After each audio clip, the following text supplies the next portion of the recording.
eh, itu tidak. Jadi yang namanya risiko itu tidak akan mengenal usahanya tuh besar atau kecil gitu. Jadi mau besar mau kecil itu tetap ada risikonya. Apa nih Mbak yang bisa kita lakukan untuk tadi menghindari resiko dan mengalokasikan uang yang dimiliki oleh bisnis ini dengan benar untuk tadi menghindari resiko itu? Oke, nah jadi sebagai contoh ya, bisnis misalnya online atau kan sekarang lagi rame ya. Bisnis online itu kita rata-rata menyimpan barang di stok kita. Nah, meskipun itu juga di rumah gitu ya. Nah, jadi kita juga perlu yakin bahwa tempat menyimpan stok barang kita atau barang-barang yang akan kita jual itu aman, meskipun itu di rumah.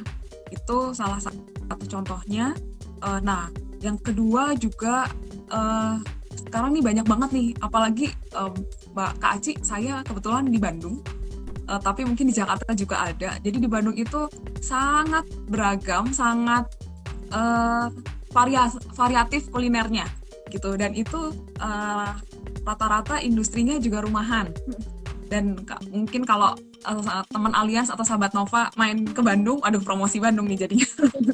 Jadi itu banyak sekali kafe-kafe yang kecil-kecil gitu. Nah, itu tidak, jadi yang namanya risiko itu tidak akan mengenal usahanya tuh besar atau kecil gitu. Jadi mau besar mau kecil itu tetap ada risikonya. Nah, salah satunya kita kalau untuk tadi tempat usaha itu, karena kita tetap bekerja dari rumah.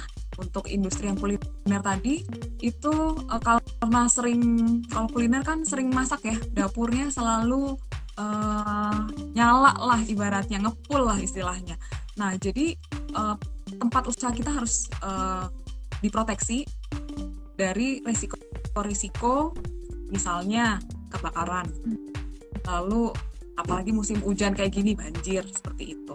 Dan stok barang, kalau untuk yang bisnisnya online itu juga nyimpan barangnya di rumah, itu juga stok barangnya juga perlu dilindungi dari resiko. Nah, resiko itu tidak harus kita tahan sendiri, tapi bisa juga kita alihkan.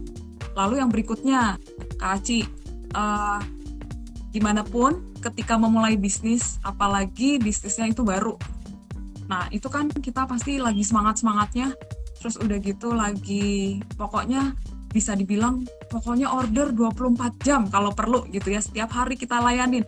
Tentunya kita juga harus sebagai pelaku bisnisnya juga harus memikirkan kesehatan juga, seperti itu. Nah, tapi resiko meskipun kita jaga-jaga, tapi resiko atas kesehatan si pelaku bisnis itu kan juga ada ya. Nah, itu juga bisa dialihkan.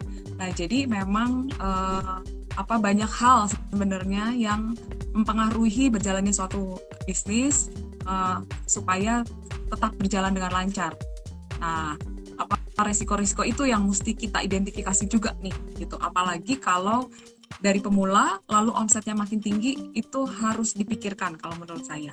Gitu, Kak. Berarti melindungi bisnis dari kebangkrutan ini salah satunya tadi memproteksi bisnis kita, bahkan orangnya ya Mbak, yang pebisnisnya pun. Iya, betul. Iya.